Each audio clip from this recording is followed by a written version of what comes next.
Chapter 1. Get well. It began with a visit to the doctor. "You need a holiday," the doctor told me. "You need a rest." "I can't take a holiday," I answered. "I'm too busy." "No, Liz," said the doctor. "You don't understand. If you don't take a holiday, you're going to get very, very ill." "I'm just tired," I said. "I feel tired." "No," he said. "It's more than that. Are you doing too much? You teach, don't you?" "Well, yes," I said. "I'm teaching and studying archaeology at the university." "What else are you doing?" he asked me. "I'm learning to speak Greek," I replied. "And I'm writing a book." "I see," he said. "You're learning to speak Greek. You're writing a book and you're working at the university. Don't you think that's too much? How many hours do you sleep at night?" 4 or 5 hours most nights, I told him. "It's not enough," he said. "You need to slow down. Is your husband here in Greece with you?" the doctor asked. "No," I told the doctor. "I was married, but my husband left me last year." "I understand," said the doctor. "No," I thought. "You don't really understand. Because you don't know that my husband left me and went to live with one of his students. Because you don't know that I am still very angry. I am both angry and sad. You don't understand because you don't know that I had to leave London to be away from my husband, who is still working at London University. Only a year ago, everything was wonderful. I had a good job in London. I had a wonderful husband. I loved him, and he loved me. Or I thought he loved me. But then I found out that he was actually in love with someone else. My wonderful world wasn't real. But that was a year ago. Now I lived in Greece and had a job I enjoyed. And I had a wonderful, kind boss, Stavros. Stavros looks like a big animal and has a black beard. But he's a very good archaeologist. Sometimes I think that he can feel what is under the earth, even before he begins to look for it. And he's very kind. I love working for him. After I left the doctor's, I went to see Stavros at the university. Stavros is very big man, but his office is so untidy that sometimes it's hard to find him. As usual, there were pots and bits of pots all over his desk. Stavros knows almost everything about Greek pots. Every day I spend with him, I learn something. When I walked into his office, he was looking through a magnifying glass. "Oh," I said, "you've got that pot again. That's great." Stavros put down the magnifying glass. "Yes," he replied. "The police gave the pot to me this morning. 2 men were trying to take it out of the country. The police caught them at the airport."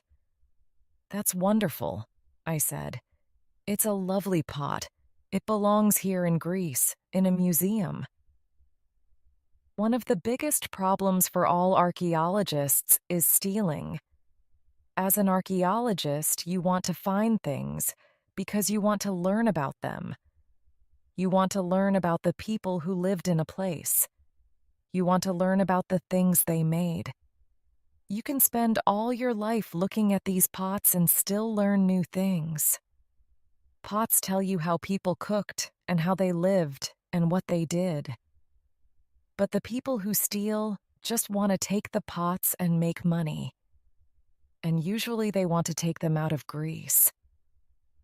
Stealing is a problem for archaeologists in every country, but in Greece it's different. The problem is the sea.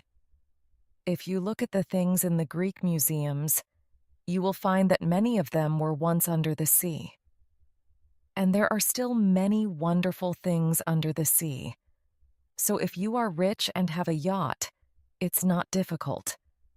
You can dive and swim under the sea, and if you find something, no one knows. Archaeologists try to stop the divers.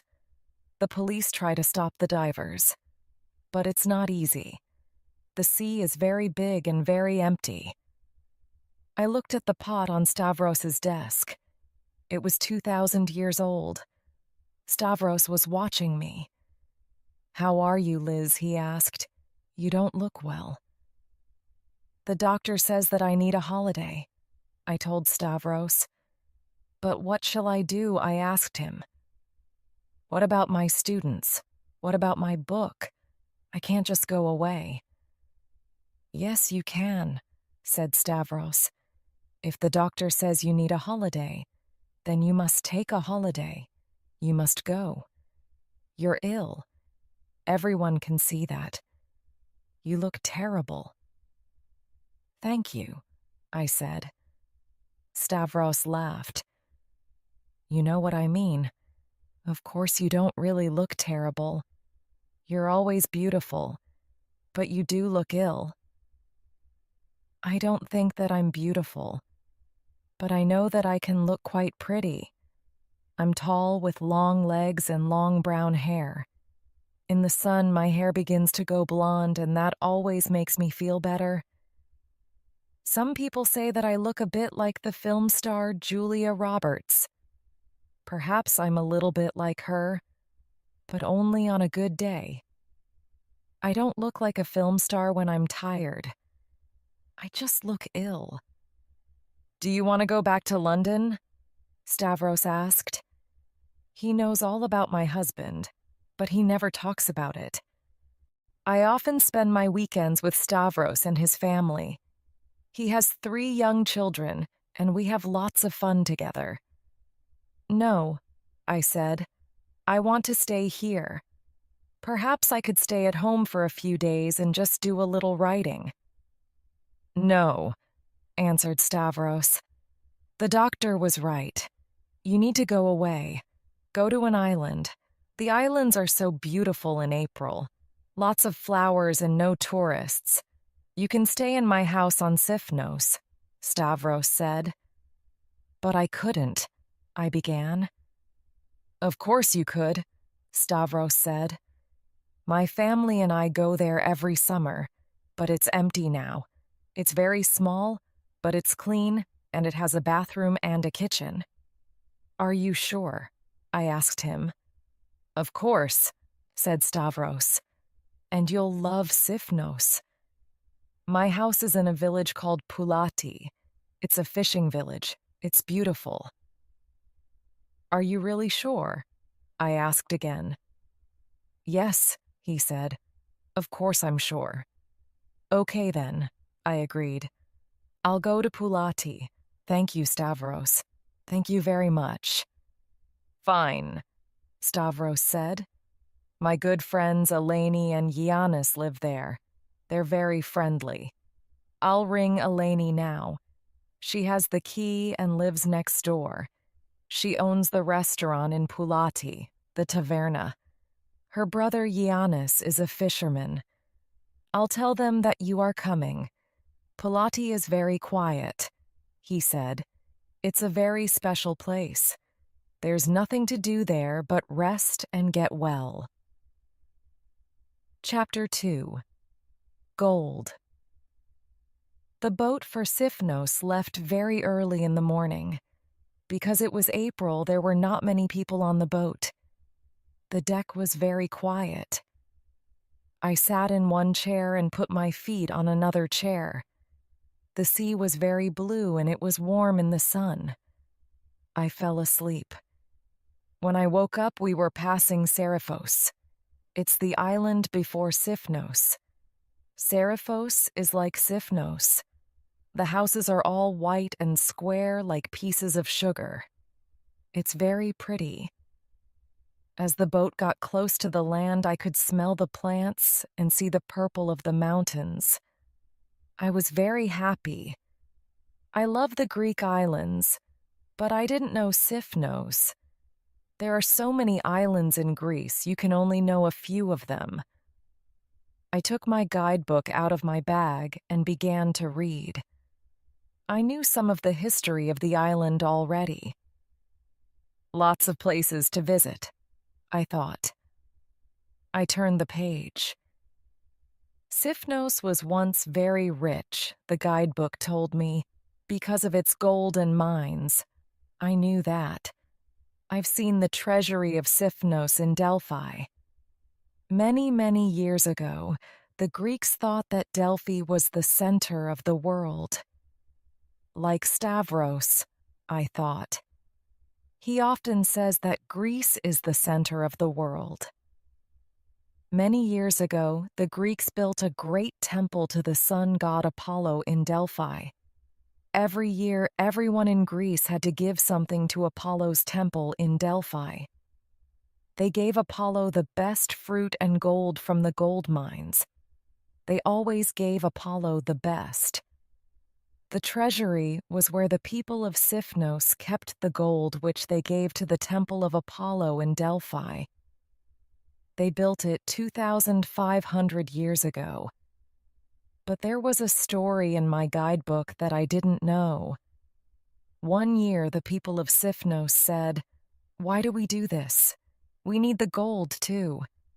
And they made an egg and put gold only on the outside.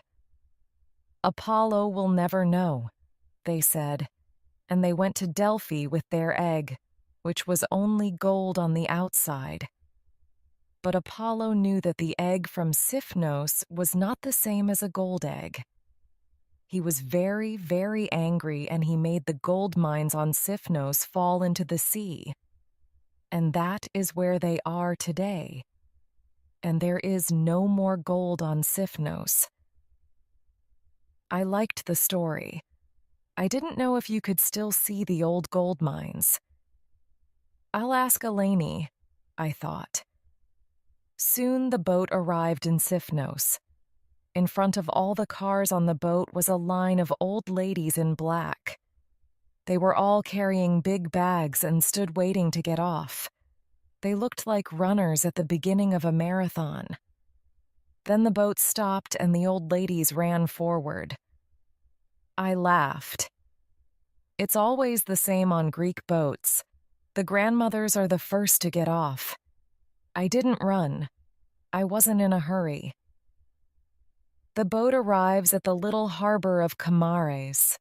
I could see cafes and tavernas. It was lunchtime and I was hungry. I'll have lunch here, I thought, and then go to Pulati.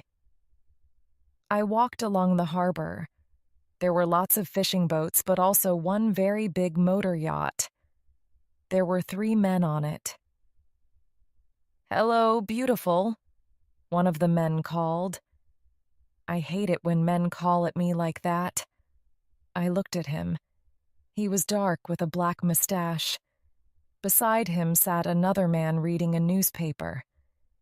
He didn't look at me. "Hi," the first man called again. "Come and have lunch with us." There was a third man. He looked younger than the others. He looked about my age, 27. The other men looked about 10 years older. The younger man was tall and slim and good-looking, but he didn't smile at me. "Go away," he said. "We're busy." "Don't listen to Takis," said the first man. "You can come here any time. We always like to see a pretty girl."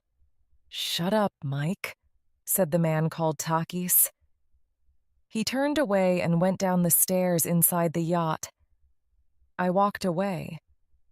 I didn't like them, and I didn't want to go on their yacht. But the young man, Takis, made me angry. Why did he say "go away" to me like that? He didn't have to speak to me like that. I wasn't doing anything. but I soon forgot him because I loved Camares. There was just one road and lots of little tavernas beside the sea. I sat down and asked for a Greek salad and some fish. Near the taverna was a shop selling gold jewelry. More gold, I thought.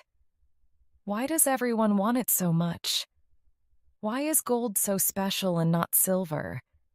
What is it about gold? I sat in the little restaurant and looked at the sea. I ate some fish and thought about gold. Who were the very first people who used gold? I asked myself. I knew that once, but I couldn't remember. A man once wrote that people prefer gold to life. Of course it's not true. Everyone prefers life to anything else. But I understand what he meant. People will do anything for gold.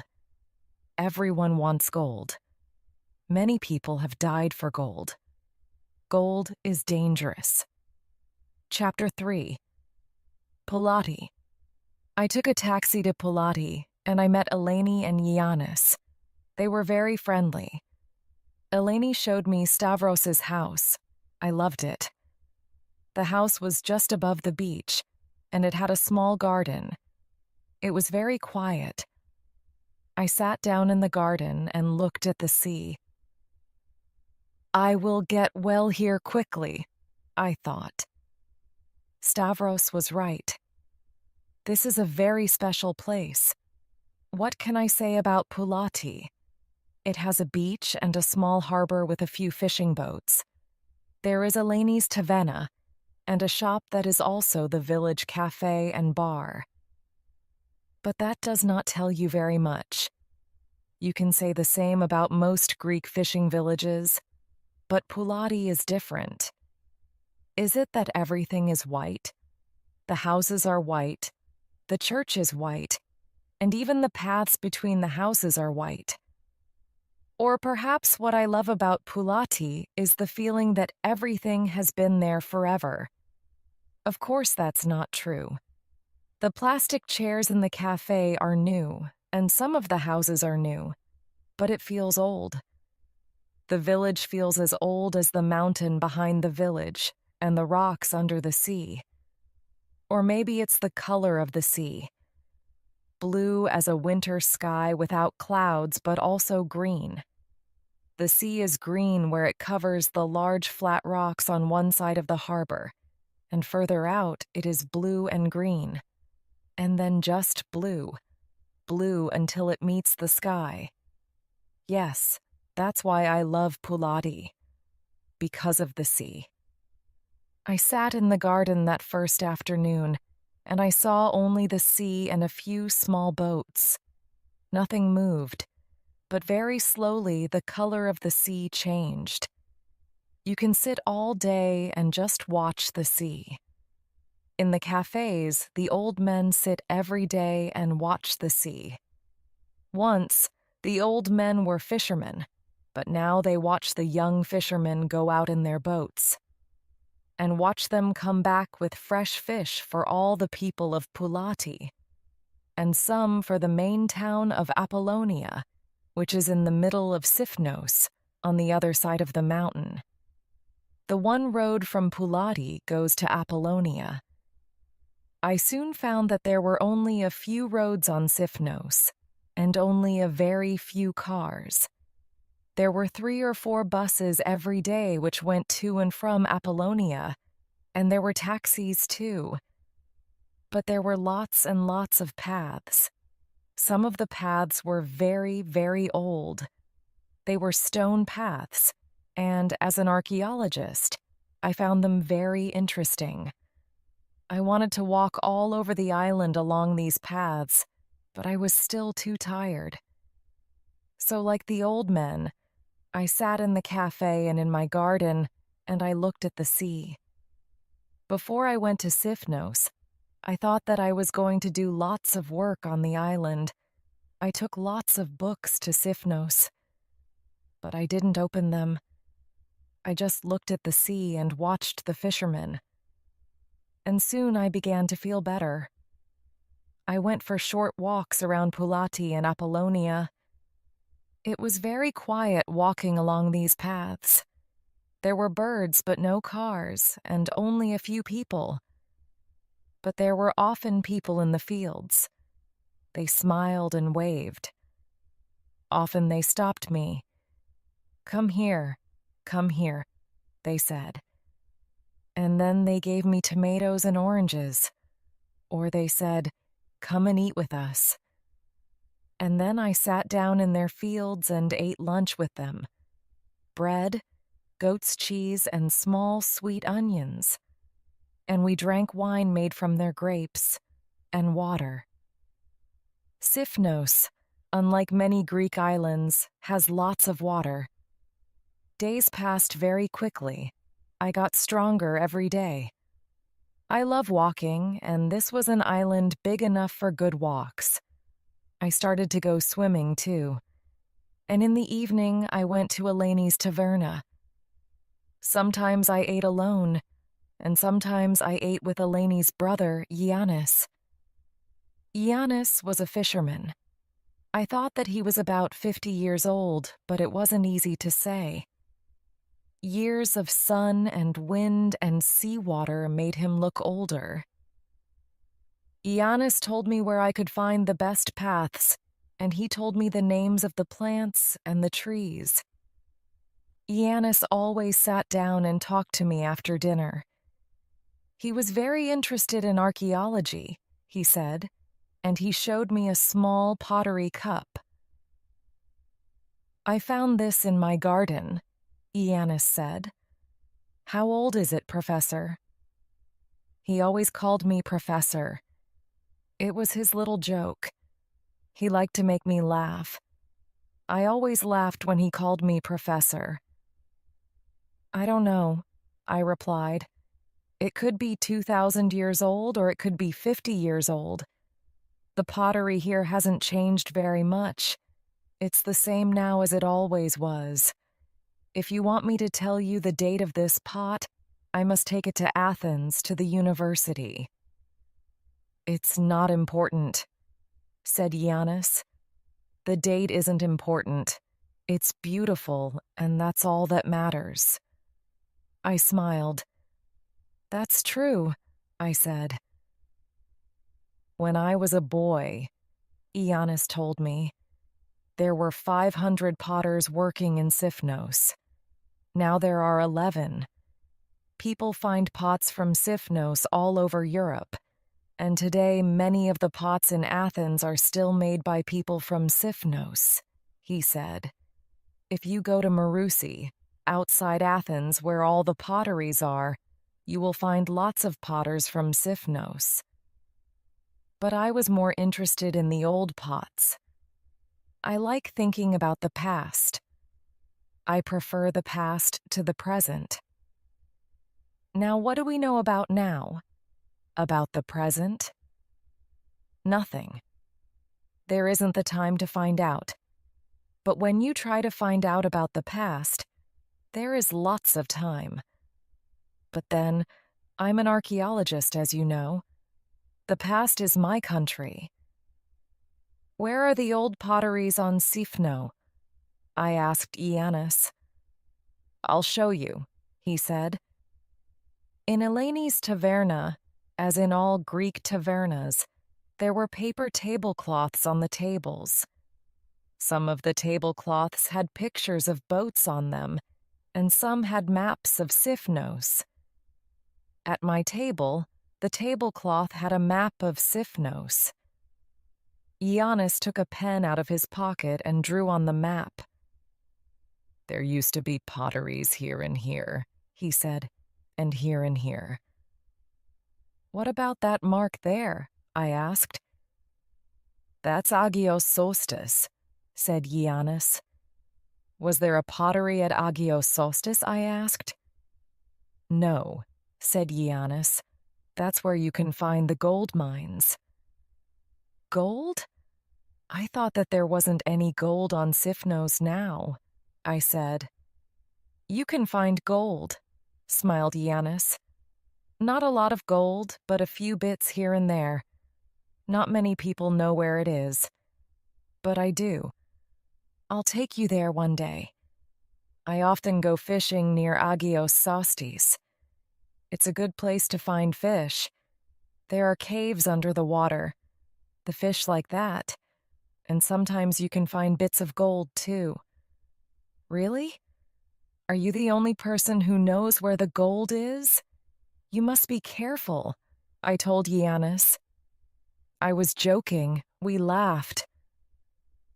The professor is worried that someone will take my gold, Giannis said to Eleni. She laughed.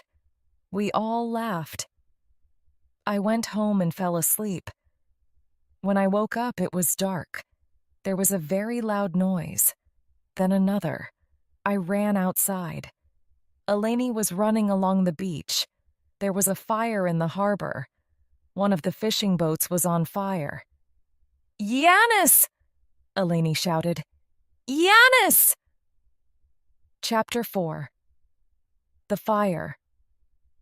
I ran back into the house and put on my jeans and a pullover. Then I ran down to the beach. Lots of other people were running to the beach, too. Everyone was shouting. It was Giannis's boat on fire. I knew the boat. It was painted white outside and green inside. It was a beautiful little boat, and Giannis loved it. But where was Giannis? I ran along the beach shouting, Giannis! I shouted again, Giannis! I couldn't see him, and he didn't answer. There was still a lot of smoke coming from the boat. Then, suddenly, there was another very loud noise. And then it was very, very quiet. There was just the sound of the sea. And now there was no boat on the sea, just a few bits of wood. No fire and no smoke. Eleni fell down onto the sand crying. The other women in the village went to help her. I didn't know what to do. I saw Nikos, the policeman from Apollonia, and a group of fishermen. I walked up to them. What happened? Nikos asked one of the fishermen. I don't know, the fisherman answered. I woke up when I saw the fire. Giannis was still inside the boat. I think he was asleep, but the fire was too quick. I couldn't help him. There was several empty wine bottles on the harbor wall. Nikos picked up a bottle. Perhaps Giannis drank too much wine, said Nikos. I think that's what happened. Giannis drank too much wine and didn't know what he was doing. It's very sad, Nikos said. I feel very sorry for his sister Eleni. The fishermen looked at each other. After Nikos walked away, one of them said, I don't believe any of that. Giannis didn't drink, and that boat was all that he had. It was his work and his life. You've seen him. He washed it every day. He loved that boat. I don't understand it. I don't believe it either, said another fisherman. But what can we do? Giannis is dead. We must help Eleni now. I didn't know Giannis very well, but I liked him. Stavros knew Giannis very well. I must tell Stavros, I thought. There wasn't a telephone in the house. I go to Pulati to get away from work, Stavros told me. No newspapers and no telephone calls. There was a telephone in Eleni's taverna, but I didn't want to go there. She needed to be with her friends. So I took the first bus to Apollonia to phone Stavros. He was in his office. Something terrible has happened, I told him. I told him about the fire and about Giannis and his boat. Oh no, said Stavros. I've known Giannis for years and years. I can't believe it. Not Giannis. Poor Eleni. Yes, I agreed. It's terrible for Eleni. What happened? Asked Stavros. I told him what the fisherman told Nikos, and about the bottles of wine. I don't believe it, said Stavros. Yanis drank a glass of wine with his dinner, but he didn't drink bottles of wine. I've known Yanis for 20 years. I can't believe it, he said again. I'll come out, he said. I'll get the next boat to Sifnos. I must come and see Eleni. Are you okay, or do you want to come back to Athens? He asked me. No, I said. I'll stay here. Okay, he said. But now he was crying. Yanis, it's terrible. I can't believe it. What's my wife going to say? Yanis is an old friend of ours. We've known him for so many years. I was crying too. Last night we were laughing together and now he's dead. We were laughing about someone killing him and now he's dead. I don't understand, said Stavros. No one wanted Yanis dead. I don't mean that, I said. He told me about fishing at Agios Sostis, and that there were still bits of gold in the sea there. We were laughing. It was nothing. I see, said Stavros. But there isn't any gold on Sifnos. I know, I said. We were just laughing together. Oh, said Stavros. There was nothing else to say. Yanis was dead. I took the bus back from Apollonia. I was very sad. I sat in the garden and tried to read a book, but I didn't feel like reading.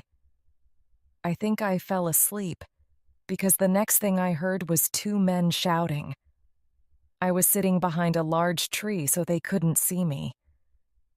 I've done what you said, shouted the first man. But a man's dead now. It's not my fault, said the second man. I didn't know they were going to kill anyone. But why kill him? Shouted the first man. I thought that he sounded like Nikos, the policeman. They saw him fishing near Agios Sostis, said the second man. I thought that they were going to tell him not to go there. I didn't know that they were going to kill him. Chapter 5. The man called Takis. The men were still shouting. I stood up very quietly. I wanted to find out who they were. I was right. One of them was Nikos, the policeman, and I knew the other man too. He was one of the men on the yacht that first morning. The man they called Takis, who told me to go away. I didn't like the good-looking man. What was he doing here? Why was he talking to Nikos? I sat down again and waited until they left. I wanted to speak to Stavros again, but I didn't want to talk in the taverna. Someone could hear me. But there wasn't another bus that day. So I started to walk. It was an hour to Apollonia, and I was very tired when I got there. I phoned Stavros. He wasn't in his office, but I found him at home. Liz, he asked, what is it? Are you okay? I told Stavros about Nikos and the man called Takis. Nikos said that someone killed Yanis. That's terrible, said Stavros. But why? Because Yanis was fishing near Agios Sostis. The man said that they didn't want him near Agios Sostis. But I don't know who they are. Do you think that they've found gold in the old mines? Apollo's gold. That old story. No, I don't think so. Lots and lots of people have looked in those mines, Liz. There's no gold there now. But why kill Yanis? It's terrible.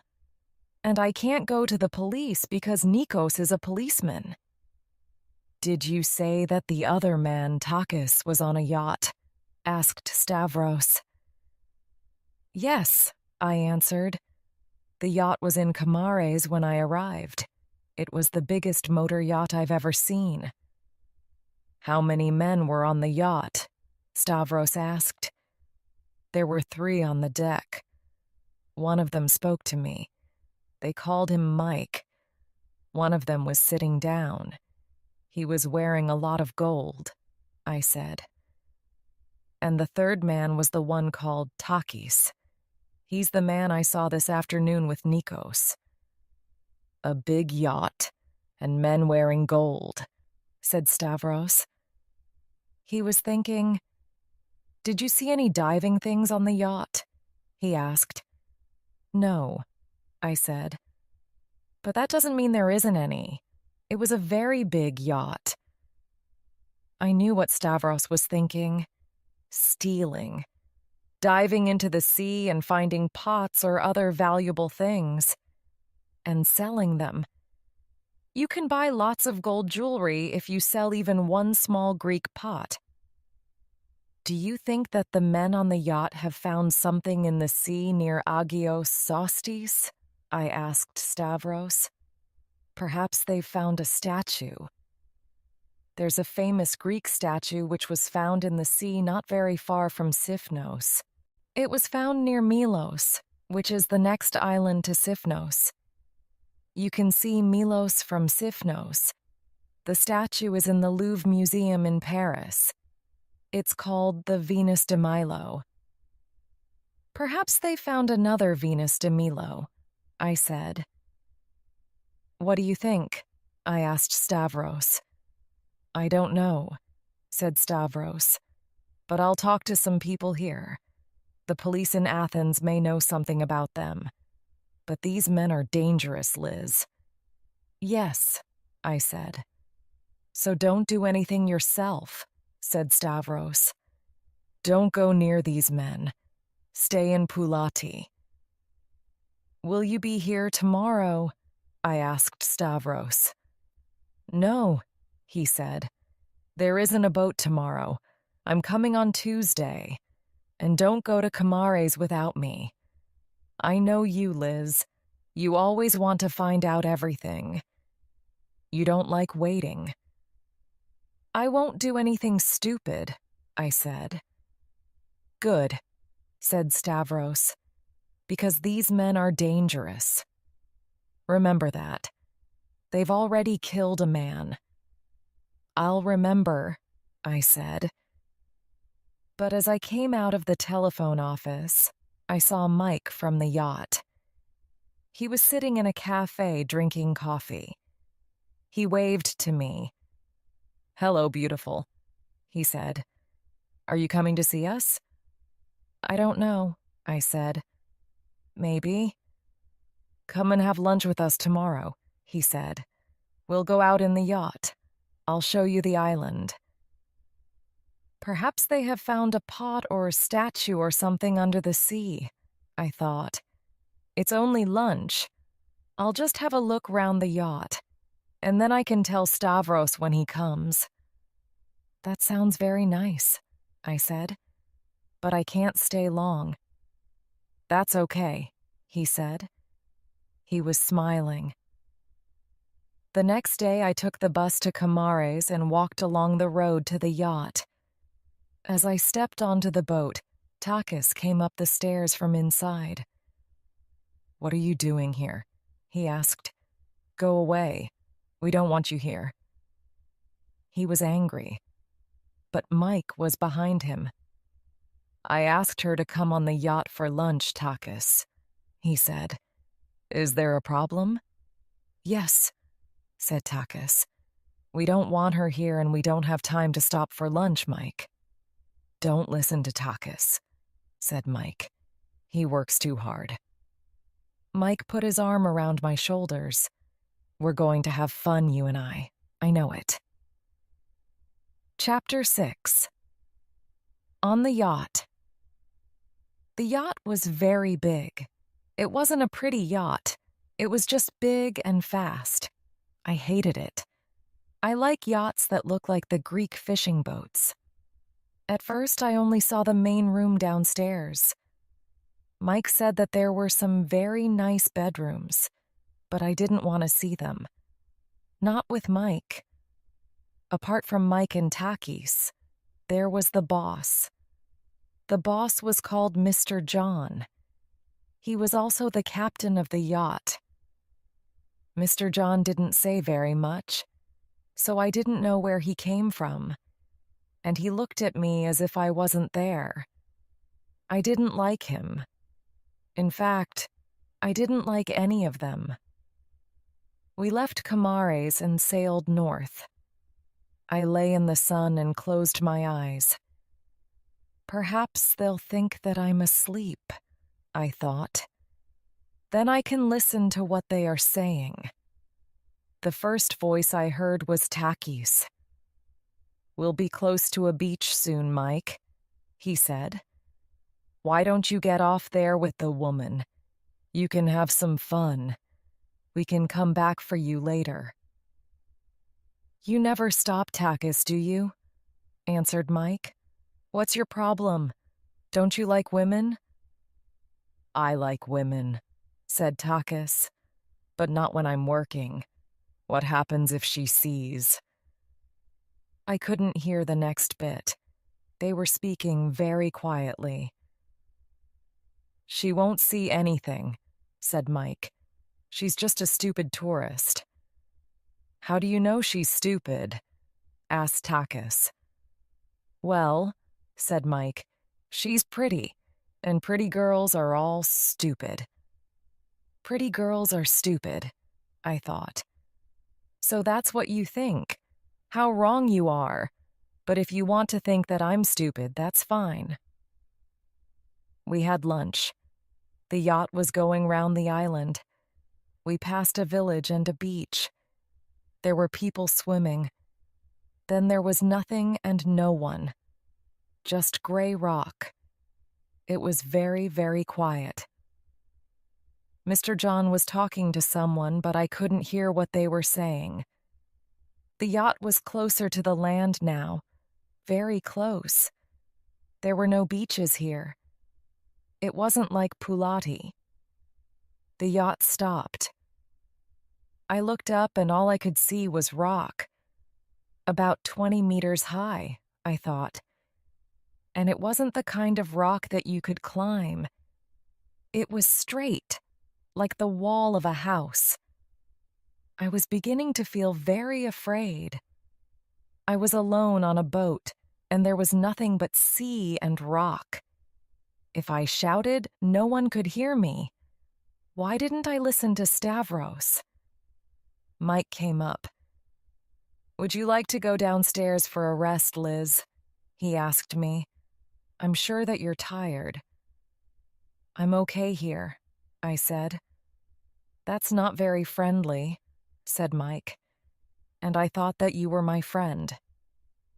"Can't we just sit and talk here?" I asked him. "What do you want to talk about?" he asked me. "Oh, I don't know," I said. I smiled and tried to sound stupid.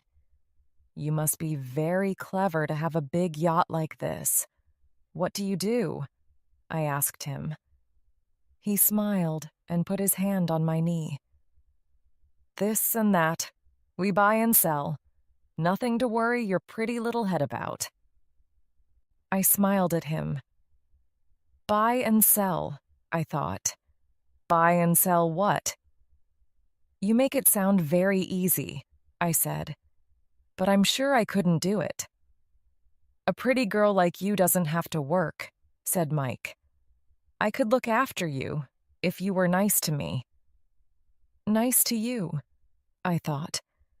I can't think of anything worse. "Come here," said Mike. "Give me a kiss." "No, please," I said. "No, I'm not like that." "Then what are you doing here?" asked Mike. I jumped up. "Go away," I said. "Go away and leave me alone." "Go away where?" Mike laughed. "There's only the yacht, and you and me." He put his arm around my shoulders. I pulled his arm away and ran downstairs. "Help me!" I shouted. "Somebody help me!" But I knew that there was no one on the yacht who could help me. I ran through the main room and opened the first door I saw. It was a bedroom, and there was a lock on the door. I ran inside and locked the door. Mike was following me. I opened another door. I didn't know what I was doing. It was a cupboard, and it was full of guns. "Oh no," I said when I saw the guns. "Oh no, who are these people?" At that moment, Mike came in. He was smiling. "There is more than one key to every lock," he said. Then he saw the open cupboard. "Oh dear," he said. "That was very stupid. Why did you open that cupboard? Now we will have to kill you." He pulled out a gun. "Hey, Mike." It was Takis. "Wait. Now what's your problem?" asked Mike. "I don't have a problem," said Takis. "But Mr. John wants you in his office. And why hurry? Why kill her now? Why don't I tie her up and then we can have some fun with her? You can kill her later." Mike smiled. "I like that," he said. "Tie her up." Takis came towards me. In his hand was a gun. Chapter 7. Terrorists. Takis took me up out of the room and up the stairs. We were outside. He put his gun into his pocket. "Be very quiet," he said. "We only have a few moments before Mike finds out that Mr. John doesn't want to see him. Then Mike will come back, and Mike, as you know, is not a nice man." "I don't understand," I said. "I thought you were going to kill me." "No," said Takis. "I'm trying to help you. Can you swim underwater?" he asked. "Yes," I replied. "But aren't you one of them?" "No, I'm not one of them," said Takis. "I work for an international police force, but they think I'm one of them." "Interpol?" I asked. I began to understand. "We work with Interpol at the university." "Why didn't you listen to me?" Takis asked. "I told you not to come." "I thought I could find out what they were doing," I said. "What have they found?" I asked. "Is it a statue? An old pot?" "A statue, a pot. What are you talking about?" Takis asked me. "Are you mad? These men are terrorists. They're here to sell guns." "Guns," I said. I felt ill. "I thought that they were stealing old pots," I said. "I'm an archaeologist." "I see," said Takis. He smiled. He had a nice smile. "And that's why you wanted to find out what they were doing?" There was a noise from below. "Quick," said Takis. "That must be Mike. Jump into the sea. You can swim under the rock there." He pointed. "On the other side is the beach of Agios Sostis. There's a cave there, and that's where the mines begin. Go into the mines and stay there until I come and get you. I have to stay here. There are some men coming tonight to buy the guns. I have to know who they are." At that moment, Mike came back onto the deck. He looked very angry. "Go now," said Takis. "What's going on, Takis?" shouted Mike. I jumped into the sea. "Stop!" shouted Mike. He took out his gun. I swam under the water and felt something go past me.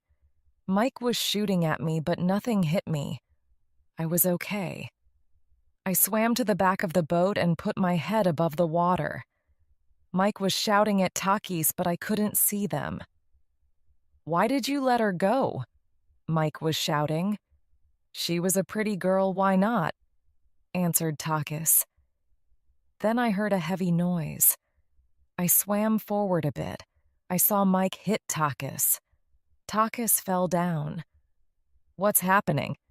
Said another voice. It was Mr. John. I don't know, Mr. John, said Mike. I think we have a problem. Takis didn't kill the girl. She's seen the guns and she's gone. And why did he do that? Asked Mr. John. I don't know, boss, said Mike. Takis didn't tell me. Is he dead? Asked Mr. John. No, I thought. Not dead, please. No, said Mike. I just hit him. He hit his head on the side of the boat. He'll wake up later. When he wakes up, I want to talk to him, said Mr. John. I have a lot of questions for Takis. He worries me. In this job, you can't have men who worry you. What about the woman? You were stupid, Mike, to bring her. Sorry, boss, said Mike. You know me and women. Yes, I do, said Mr. John. One day you will die because of a woman. Now, what about this one? I think she was just afraid. She was just a stupid English tourist. Anyhow, I shot her as she jumped into the sea. I think that she's dead. She hasn't come up. I wasn't dead, but I was very afraid. I want you to watch for the woman, said Mr. John. If she's alive, you'll soon see her. There's only rock here. There's nowhere for her to go. If you don't see her, then we know she's dead. Yes, boss, said Mike. Now tie Takis up. Mr. John was very angry. I'm going to phone a friend of mine. Takis says that he knows him very well. I believed him. Now I'm not so sure. Tell me when Takis wakes up. I want to talk to him. First, he can tell me why he let the woman go. Then he can tell me who he is. And then I will kill him. Oh no, I thought. This is terrible. And it's my fault. Why did I ever get on the yacht? They are going to kill Takis because he helped me. Now I have to help Takis. But how? Chapter 8. In the cave. I'm not Superman. I'm not even Superwoman. But I did swim under the rocks to the beach on the other side. When you are afraid, you can do things that you can't usually do. After that, I was very, very tired, so I sat on the beach and looked at the sea. It was late afternoon and there was no wind. The sea was like glass. When the sea is quiet like that, the Greeks say that the sea is like oil. Sometimes when I fly to Greece, I look down and there is the sea below, like glass, like oil. It is the color of gold, and the islands are blue. There is nothing more beautiful than looking down onto the Greek islands from the air. That is the gold that I love. That is the real gold of the Greek islands. The sun on the sea. I sat on the beach for a while, and then I stood up. The cave was on one side of the beach and it was big enough to walk into. What do I do now? I thought. I can't stay here. Takis isn't going to come and help me. The men are going to kill him. They are going to kill him because he saved my life. I must do something. The cave was full of big boxes. One of the boxes was half open. I looked inside. It was full of guns, machine guns. At that moment, I wanted to be Superwoman. I wanted to say, "Ah, a machine gun, just what I want." Superwoman could make a boat from the side of one of the boxes and jump onto the yacht. She could take a gun and kill all the bad men and save Takis. But I wasn't Superwoman. I didn't know how to use a gun. I didn't know what to do. I walked around the cave looking for something, but I didn't know what I was looking for. I wanted to save Takis, but I didn't know what to do. I need to find the mines, I thought. The back of the cave was dark. I put my hand in my pocket to get my torch, so I could see. There are always 3 things in my pockets. One is a torch to help me see in the dark, one is a magnifying glass, and one is my Swiss Army knife. All archaeologists use knives. We use them for cutting. We use them when we find things in the ground. If I could get back to the yacht, I thought, I could cut Takis free. I walked down the beach. I couldn't swim back under the rock. I was too tired to swim underwater again. But I could swim slowly round the rock, back to the yacht. It was getting dark now. No one was going to see me. I walked into the sea and began to swim. Then I heard it. It was the sound of the yacht. It was getting louder. Then I saw the yacht coming round the rocks and straight towards me. I began to swim back to the beach, but someone saw me. I heard Mike's voice. "It's her. It's the woman, Liz." Chapter 9. Caught. "Don't shoot her, Mike." It was Mr. John. "I want to talk to her first. Hey," he shouted at me. "You there. Stand up. Put your hands on your head." I was almost back on the beach now. I stood up. Mr. John had a gun too. I put my hands on my head. "What are you doing here?" he asked. "How did you get here? No one saw you swim round the rock." "Well, I did," I said. "I swam round the rock. How else could I get here?" I wasn't going to tell him that Takis knew you could swim under the rock. "I asked the questions," said Mr. John. "But you weren't swimming towards the beach just now," he said. "You were swimming away from it." "I wanted to get away," I replied. "I didn't know where I was going. I was afraid." "I don't believe you," said Mr. John. "And I don't think you're as stupid as Mike thinks you are. But I haven't got time for you now." Mr. John turned to Mike. "Mike," he said, "tie up the woman and put Takis in the cave with her. We'll come and get them tomorrow morning. We have to meet our friends tonight. I don't want these 2 on the yacht when our friends arrive." Mike came and tied me up. I could see that he enjoyed doing it. He pushed me down onto the beach. I hit my head. It hurt. Then someone carried Takis off the yacht onto the beach. Mike picked him up and pushed him down beside me. Then they took most of the boxes and put them onto the yacht, and the yacht left.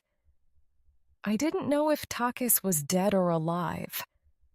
It was getting darker now, but there was still just enough light to be able to see. "Takis," I said quietly. "Takis." Takis opened his eyes. He looked terrible. There was blood on his face. "Liz," he said. But it was difficult for him to speak. His teeth were broken, and there was blood on his lips. "Why didn't you go into the mine?" said Takis. "I wanted to help you," I said. "I had a knife. I thought I could cut you free." "Have you still got the knife?" he asked. "Yes," I said. "Mike didn't look in my pockets, but I can't get it. My hands are tied behind my back." "Maybe I can get to it," Takis said. He slowly sat up. I could see that it was difficult. and that it hurt him. "Are you okay?" I asked him. "I don't know," he said. "My head hurts and my leg hurts. I think it's broken, but I'll do what I can." I moved round so that his hands were beside my pocket. It wasn't easy for him to get the knife out of my pocket, but he did it. He opened the knife and cut himself free, and then he cut my hands free too. "Now what do we do?" I asked him. "We can't sit and wait for them to come back.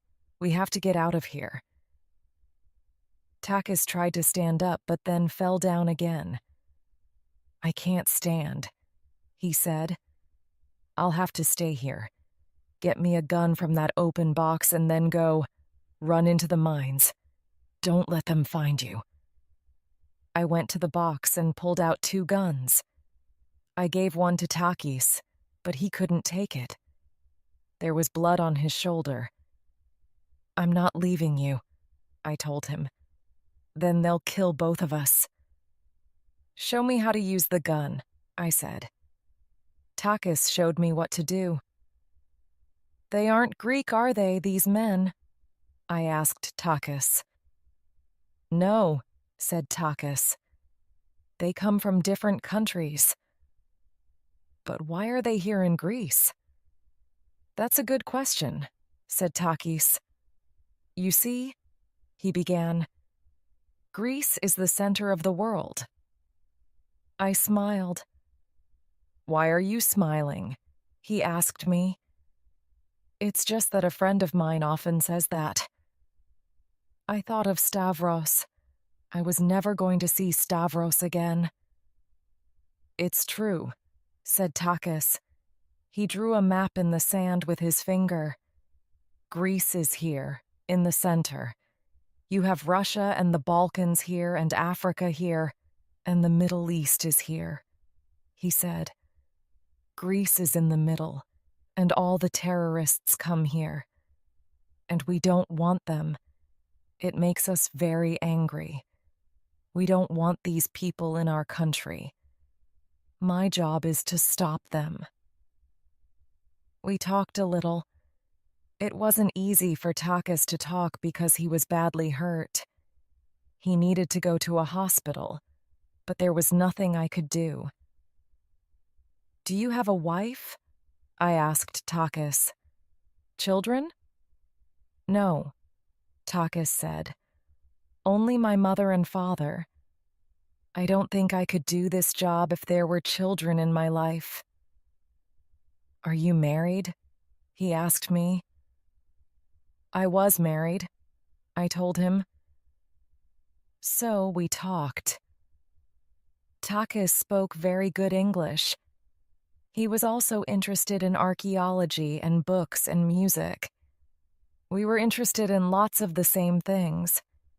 He told me about his own home, which was in the north of Greece. I told him about my job, and he told me about his. "I studied English at university," he said, "but I didn't want to be a teacher." Then we started to talk about Greece. After a while, we stopped talking. Then Takis began to sing a song very quietly.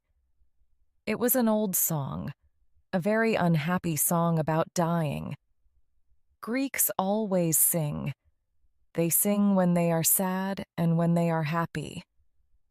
After an hour or two, I heard the yacht again. "They're coming back," Takis said. He lay back on the ground, his hands behind his back. The first one to come into the cave was Mike. He was smiling. I think he had the worst smile I have even seen. He turned his gun towards Takis.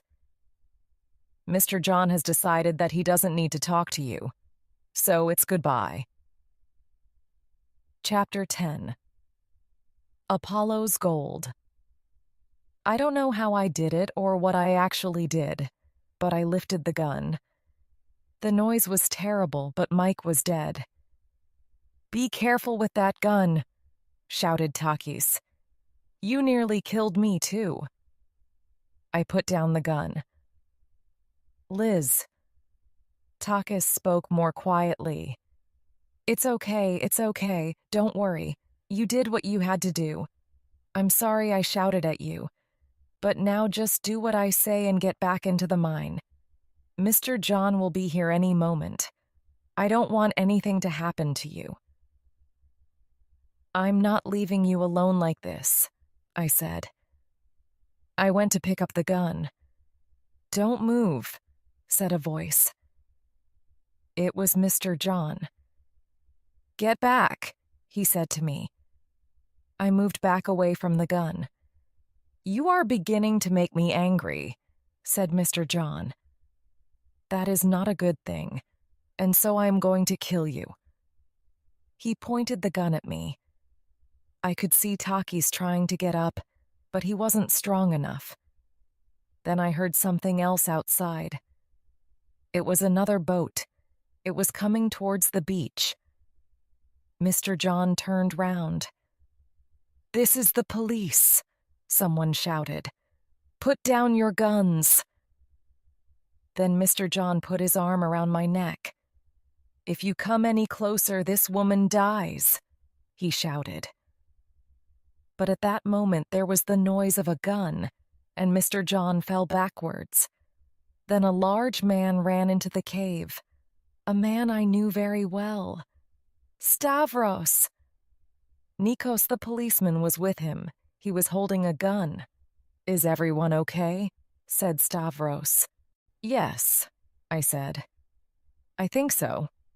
How did you find us? Nikos was working with Takis to catch the terrorists, said Stavros. When I couldn't find you in Pulati, I spoke to the police, to Nikos. He saw you get on the yacht, and Takis had told us the yacht was coming here. I started to laugh, and then I started to cry. The police took Takis and me to a hospital in Athens. They sent me home after one day, but Takis stayed in hospital for a week. I visited him nearly every day. I also met with Stavros every day. We both felt very sad about Giannis.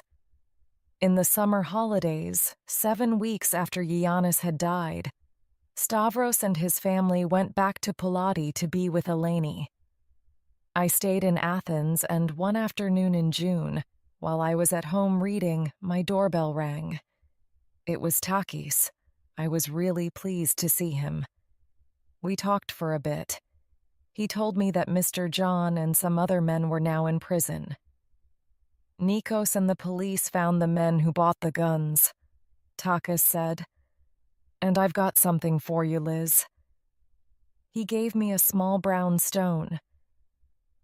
You told me how much you liked the story of Apollo's gold, he said. So this is for you. I found it in the mines. It's gold. Thank you, I told him. Thank you very much. I took his hand. But I think I found something better than gold in Agios Sostis. Takis smiled at me.